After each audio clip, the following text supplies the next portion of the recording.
Amigos e amigas, vamos a mais um momento da liturgia da palavra que eu apresento nos meus endereços telemáticos, Paulo Roberto Maciel 6 no Instagram. No YouTube é Paulo Roberto Maciel 7919. Tem o blog também, repórterpaulomaciel.blogspot.com. Neste vídeo, a liturgia referente ao dia 14 de julho de 2025, segunda-feira, 15ª semana do Tempo Comum, no ano litúrgico C, onde a Igreja Católica Apostólica Romana enfatiza mais, pelo menos na liturgia dominical, o Evangelho escrito por São Lucas, que foi secretário de São Paulo apóstolo e foi médico, além de escritor bíblico. Escreveu um Evangelho e os Atos dos Apóstolos. A cor dos paramentos litúrgicos é verde se for a missa comum, ou branca, conforme eu estou usando aqui, se for a missa em homenagem a São Camilo de Leles, presbítero, ou seja, sacerdote. São Camilo de Leles é patrono dos hospitais. Memória facultativa, tá? Então vai depender de quem preside a celebração. Se você preside a celebração eucarística ou da palavra, decida. Eu, se fosse você, faria a missa em homenagem a São Camilo de Leles. Vamos às leituras. Primeira leitura, leitura do livro do Êxodo, capítulo 1, versículos do 8º ao 14 e o 22. Naqueles dias surgiu um novo rei no Egito, que não tinha conhecido José, e disse ao seu povo: olha como o povo dos filhos de Israel é mais numeroso e mais forte do que nós. Vamos agir com prudência em relação a ele, para impedir que continue crescendo e, em caso de guerra, se una aos nossos inimigos, combata contra nós e acabe por sair do país. Estabeleceram inspetores de obras para que o oprimissem com trabalhos penosos, e foi assim que ele construiu para o faraó as cidades entrepostos, Pitom e Ramsés. Mas, quanto mais o oprimiam, tanto mais se multiplicava e crescia. Obcecados pelo medo dos filhos de Israel, os egípcios impuseram-lhes uma dura escravidão e tornaram-lhes a vida amarga pelo pesado trabalho da preparação do barro e dos tijolos, com toda a espécie de trabalhos dos campos e outros serviços que os levavam a fazer à força. O faraó deu esta ordem a todo o seu povo: lançai ao rio Nilo todos os meninos hebreus recém-nascidos, mas poupai a vida das meninas. Palavra do Senhor, graças a Deus. Agora o salmo responsorial é o 123 na Bíblia Vulgata, ou 124 na Bíblia de Jerusalém. Versículos 1 ao 3º, 4 ao 6º, 7º ao 8º, refrão 8º-A. Nosso auxílio está no nome do Senhor. Repitamos: nosso auxílio está no nome do Senhor. Se o Senhor não estivesse ao nosso lado, que o diga a Israel neste momento. Se o Senhor não estivesse ao nosso lado, quando os homens investiram contra nós, com certeza nos teriam devorado no furor de sua ira contra nós. Nosso auxílio está no nome do Senhor. Então as águas nos teriam submergido, a correnteza nos teria arrastado, e então por sobre nós teriam passado essas águas sempre mais impetuosas. Bendito seja o Senhor, que não deixou cairmos como presa de seus dentes. Nosso auxílio está no nome do Senhor. Nossa alma, como um pássaro, escapou do laço que lhe armara o caçador. O laço arrebentou-se de repente, e assim nós conseguimos libertar-nos. O nosso auxílio está no nome do Senhor que fez o céu e fez a terra. Nosso auxílio está no nome do Senhor. Repitamos: nosso auxílio está no nome do Senhor. Agora vamos ao Evangelho, escrito por São Mateus, capítulo 10, versículo 34, capítulo 11, versículo 1. Aleluia, aleluia, aleluia, aleluia. Aleluia, aleluia, aleluia, aleluia. Felizes os que são perseguidos por causa da justiça do Senhor, porque o reino dos céus há de ser deles. Aleluia, aleluia, aleluia, aleluia.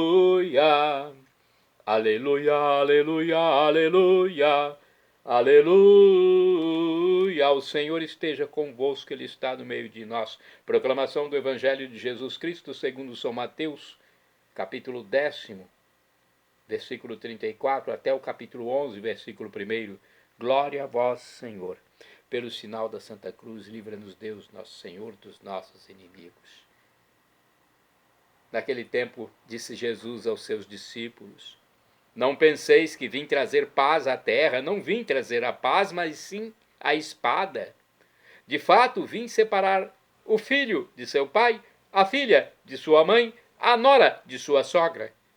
E os inimigos do homem serão os seus próprios familiares. Quem ama seu pai ou sua mãe mais do que a mim, não é digno de mim. Quem ama seu filho ou sua filha mais do que a mim, não é digno de mim. Quem não toma a sua cruz e não me segue, não é digno de mim. Quem procura conservar a sua vida vai perdê-la, e quem perde a sua vida por causa de mim vai encontrá-la. Quem vos recebe, a mim recebe, e quem me recebe, recebe aquele que me enviou. Quem recebe um profeta, por ser profeta, receberá a recompensa de profeta, e quem recebe um justo por ser justo, receberá a recompensa de justo. Quem dera ainda que seja apenas um copo de água fresca a um desses pequeninos por ser meu discípulo, em verdade vos digo, não perderá a sua recompensa. Quando Jesus acabou de dar essas instruções aos 12 discípulos, partiu daí a fim de ensinar e pregar nas cidades deles. Palavra da salvação, glória a vós, Senhor. Pelo sinal da Santa Cruz, livra-nos Deus nosso Senhor dos nossos inimigos. Olha, é um evangelho que nos deixa a pensar. Diante de contextos de intolerância e opressão, a palavra de Deus nos anima a permanecer firmes no seguimento de Jesus, sem refreá-lo pelo conformismo e egoísmo que põem a perder a verdadeira paz. Vejamos aqui no livro Palavra e Vida uma reflexão sobre este evangelho. Mateus, capítulo 10, versículo 34, até o 11, versículo 1. A doutrina de Jesus, frontalmente contrária à dos sacerdotes, fariseus e saduceus, só podia provocar divisões entre os judeus, habituados à prática externa da religião, como purificações rituais, não podiam entender a adoração de Deus em espírito e em verdade. Jesus os exorta a tomarem uma atitude sincera de conversão, pois, diz ele, quem não toma a sua cruz e não me segue não é digno de mim. Ora, isto significa ter de renunciar aos seus próprios interesses, onde, numa escala de valores, as coisas de Deus e as do próximo têm primazia. No livro Dia a Dia, com o Evangelho, também temos uma reflexão. Aqui diz o seguinte: nem todos aceitam as exigências do reino de justiça e paz que Jesus veio estabelecer neste mundo. Os que defendem uma sociedade assentada no poder, na riqueza e numa vida egoísta, dificilmente vão acolher o Messias com sua mensagem de amor filial a Deus e de comunhão fraterna. A uma sociedade injusta e opressora, Jesus contrapõe os valores da paz. Não que Jesus declare guerra abertamente. É sua mensagem que provoca a hostilidade dos que a rejeitam. Esses é que empunham a espada, a divisão. Vêm à nossa mente as palavras do velho Simeão, quando da apresentação de Jesus no templo. Eis que este menino será causa de queda e reerguimento de muitos em Israel, conforme o Evangelho de Lucas, capítulo 2, versículo 34. O próprio Jesus mostra qual é a natureza da paz que ele nos dá. A paz que lhes dou não é como a paz que o mundo dá, conforme João 14, versículo 27. Agora vamos aos santos do dia. São Camilo de Leles é santo do dia 14 de julho. Faleceu em 1614 em Roma. De origem nobre, seguiu a carreira militar e levou uma vida dissoluta. Convertido, fundou a Ordem dos Clérigos Regulares e Ministros dos Enfermos, conhecidos como os Padres da Boa Morte. É patrono dos enfermos e dos hospitais. Nascido em Bucchianico, na Itália, no domingo de Pentecostes de 1550, teve a infância marcada pela piedosa formação de sua mãe, Camila Campellis. Acostumada ao governo da casa devido às longas ausências do marido, Giovanni de Leles, grande militar mercenário, a mãe de Camilo sabia harmonizar a disciplina e a bondade na educação do filho. O menino sentiu-se atraído pelo estilo aventureiro do pai. Já idoso, Giovanni foi tomado por uma grave doença e faleceu nos braços do filho. Sentindo-se só, a mãe falecera alguns anos antes, Camilo deixou-se arrastar pelos vícios do jogo e da bebida. Passou a viver do dinheiro que ganhava nas tabernas. Confessou, mais tarde, ter chegado a apostar sua própria camisa por nada mais possuir. Começou a sentir uma profunda dor na perna, na qual surgira uma chaga misteriosa que o acompanhou durante toda a vida e tornou-se fator decisivo para sua conversão. Dela foi se tratar no conhecido Hospital São Tiago dos Incuráveis em Roma. Ofereceu seus préstimos como criado e teve contato com o mundo dos enfermos. Foi expulso meses mais tarde, devido ao seu difícil temperamento. Voltou a alistar-se como soldado, esbanjou no jogo seus bens e foi pedir esmolas às portas da Catedral de Manfredônia.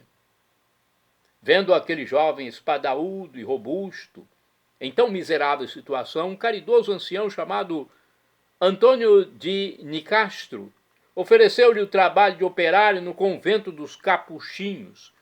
Com 25 anos de idade, o enviaram a um convento vizinho para buscar uma quantidade de dinheiro de esmolas. Era o dia de Nossa Senhora da Candelária, 2 de fevereiro de 1575. A mula de carga empacou e Camilo pôs-se a gritar, a xingar o bicho, como se ele pudesse entender. Percebeu que, da mesma forma, tinha procedido ao longo de sua vida. De nada lhe adiantaram os ensinamentos religiosos recebidos de sua mãe ou a sacudida na consciência em meio à tempestade ou à bondade do frei guardião. Caiu de joelhos, tirou do bolso um crucifixo que lhe dera um tio. Com lágrimas de arrependimento e cheio de esperança, rendeu-se ao amor infinito de Jesus, tornou-se noviço capuchinho, com o nome de Frei Cristóvão. Procurou ser o servo de todos e a ocupar-se dos serviços mais penosos. A chaga de sua perna se agravou, obrigando-o a voltar ao hospital. Aparentemente recuperado, regressou ao convento e retomou a vida comunitária, mas a úlcera reapareceu, fazendo-o desligar-se da ordem. Pela terceira vez internou-se no Hospital Santiago. Era outro homem e entregou-se ao serviço dos doentes. Desde então, até o dia de sua morte, 35 anos depois, a sua existência foi nos hospitais, exercitando sua caridade com os enfermos. Os administradores o nomearam mestre da casa, cargo equivalente ao de superintendente executivo. São Camilo passou longas horas animando um homem cuja perna seria amputada, mas na hora marcada para a amputação, os cirurgiões constataram que houve a cura de forma inesperada. Camilo, então, animou-se e deu início a uma associação para prestar assistência aos doentes. Membros de várias ordens religiosas, como da Companhia de Jesus, iam exercitar-se com ele nestas obras de caridade. Passava noites inteiras em oração e se mortificava, implorando aos céus ajuda para a obra. Ele teve uma experiência mística com visão de Jesus, mas ficou em dúvida. Prostrou-se de novo diante do crucifixo e Jesus desprendeu os braços da cruz. Olha o milagre, olha a experiência de São Camilo de Leles. Jesus desprendeu os braços da cruz, os estendeu em sua direção e repetiu docemente: por que te afliges, ó pusilânime? Continua a empresa que eu te ajudarei, pois esta obra é minha e não tua. Camilo ingressou no Colégio Romano, sendo ordenado padre aos 34 anos. Congregou, então, seu pequeno grupo, constituindo uma comunidade.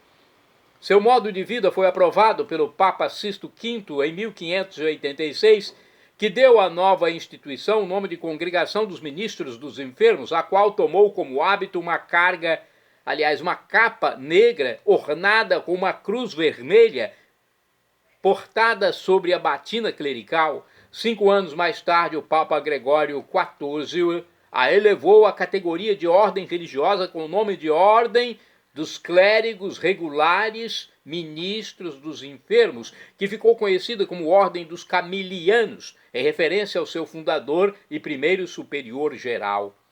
Este soldado de Cristo enriqueceu a Santa Igreja com uma magnífica obra que hoje, 400 anos depois, atua em 35 países dos 5 continentes, fazendo brilhar junto aos doentes e necessitados a luz de sua heróica e valente caridade. O Papa Bento XIV o canonizou em 1746 e o Papa Leão XIII, em 1886, o declarou padroeiro dos enfermos e dos hospitais, junto com São João de Deus. São Camilo de Leles, rogai por mim junto a Deus, rogai por nós, São Camilo de Leles. Santo do dia 14 de julho, São Markelmo, presbítero, que é o sinônimo de padre, sacerdote. Presbítero e monge. Faleceu mais ou menos no ano 775. Markelmo foi discípulo de São Willibrordo desde a infância e seu companheiro nas lides evangelizadoras. Faleceu em Deventer, na Holanda. Santa do dia 14 de julho, Santa Toscana, viúva, que faleceu mais ou menos em 1343 ou 44. Após a morte do esposo, distribuiu seus bens aos pobres e dedicou-se à assistência aos enfermos em Verona, na Itália. Santo do dia 14 de julho, São Francisco Solano, presbítero.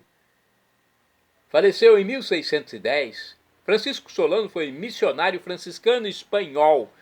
Ele percorreu a América desde o Peru até a Argentina, convertendo indígenas e os próprios colonizadores. Bem-aventurado do dia 14 de julho é o beato Gaspar de Bono, presbítero, sinônimo de sacerdote, de padre. Gaspar de Bono faleceu em 1604, abandonou a carreira das armas para se dedicar a Deus na ordem dos mínimos. Morreu em Valência, na Espanha, como provincial. Bem-aventurada do dia 14 de julho é a beata Angelina de Marciano, religiosa, faleceu em 1435.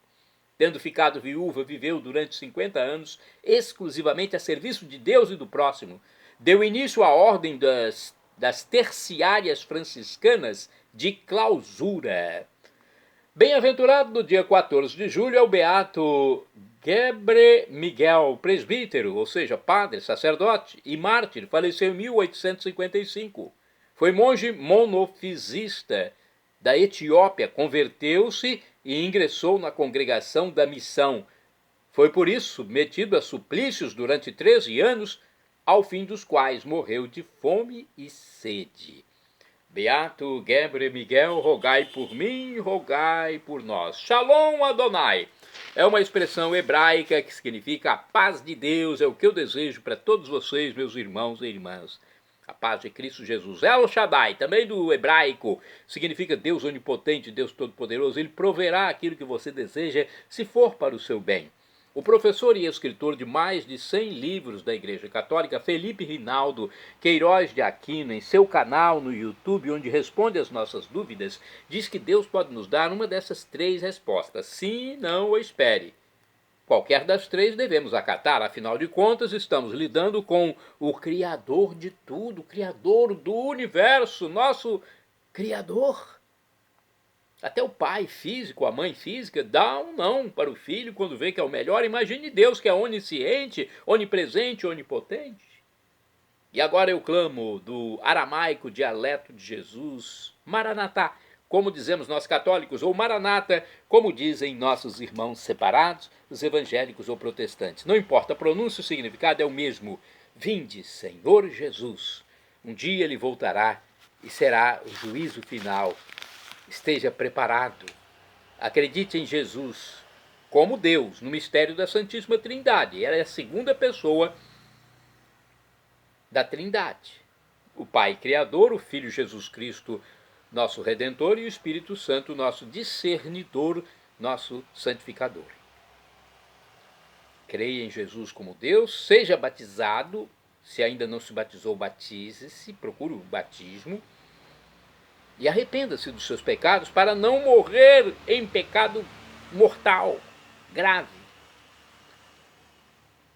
E aí nos encontraremos no juízo final, quando teremos corpos glorificados, semelhantes, parecidos com o de Jesus, quando ressuscitou e entrou no cenáculo sem precisar abrir porta, entrou pela parede, sem derrubar a parede, podia ficar sem comer, não necessitava de alimento, mas comeu, bebeu, mudou a aparência perante os discípulos de Emaús, perante Maria Madalena, mudou a aparência até para os apóstolos, quando ele estava na praia fazendo um peixe frito.